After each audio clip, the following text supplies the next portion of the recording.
For some of those of us who get discouraged, who think we're just beating our heads against the wall, we're not really having an impact. I hope that this story helps everybody realize that what we're doing matters and that we really are having an impact, and it's just beginning. We met in 2016 when my life was difficult. I was just starting to take off in my business, but my personal life, I was struggling. Staying with you and feeding off your words and example while in Arizona, especially our chat in the pool that night, it has stayed with me and in my heart for over 3 years now. I remember the talk vividly. I will never forget. I will also never forget you telling me hard-heartedly that I wasn't a fit. I was crushed. I felt like I let you down, but more so, I let myself down. When I got on that airplane in Arizona, I committed to myself from that day forward, things would be different. I couldn't help or serve or even love others until I found that love and self-respect for myself. It was a slow process. I had to work for it. I still work for it each and every day. I'm grateful for the moments with you, our amazing brotherly relationship, and your honesty.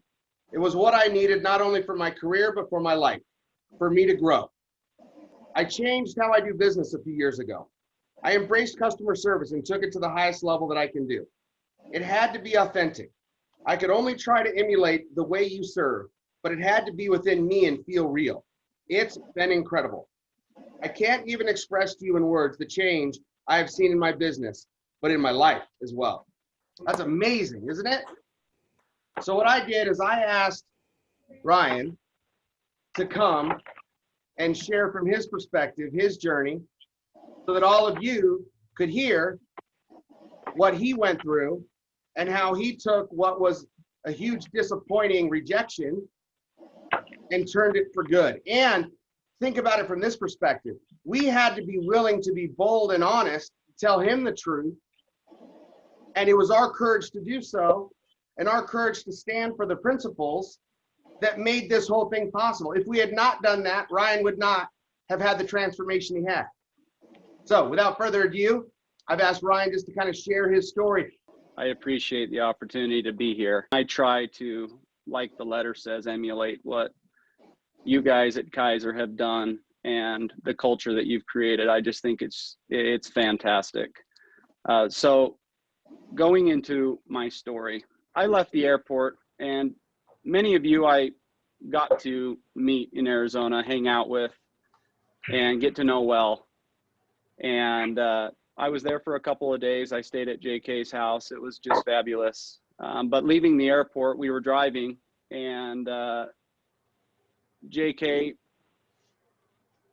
paused in our conversation and basically said, "Hey, you know, as much as I love you and our relationship, I have a culture and I have a team of people that communicate, and we feel as a team that you're not a good fit." I didn't take it the right way with myself. I beat myself up for a long time over it. But going back to the airport, I remember getting on the plane, and I just remember sitting back and thinking, you know, why am I not good enough? What did they not see in me? I swear I do business the way that they do it. And as I reflected on that over time, I realized that no, I don't do business like that. I have really made it a challenge to myself to be more like what you guys do, which I respect and love so much. It's still a work in process, but my business has completely changed over the last couple of years. I wanted to create a business and do business like JK was and like the Kaiser folks did. It was super authentic. And again, I had to reinvent my entire business, and I was just starting to have a lot of success. And those in the business like you guys and myself, the business takes so much time to even just get going. It's hard to find connections. It's hard to get your first deal done. And then you're only as good as your next deal. What was hard is people just wanted the commission check. And I think we've all been guilty of that. I sure have, of you work so hard, but at the end of the day, when you get that check, that's what makes you the most excited. Well, not anymore. don't get me wrong, that getting paid for what you do and serving people is a huge blessing. It's a lot of fun, but the relationship side of things is where it's really turned the tables for me. I learned to serve probably 2016, 2017, even into 2018. I continued to work on myself.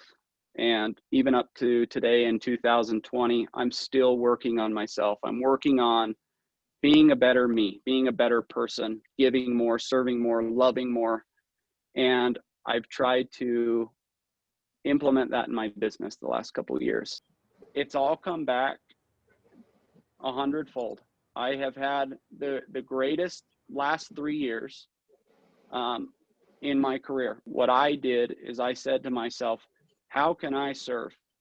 How can I love? And I started to get relationships in abundance. Hopefully for everybody on this call, it was a reminder and encouragement that sometimes when we feel frustrated, when it feels like we're not making progress, when we feel like we're pushing a big boulder up the hill all the time, that we're up to something, and just keep the faith, keep doing it, stay true to the principles, and good things will happen. Thank you for coming on, Ryan.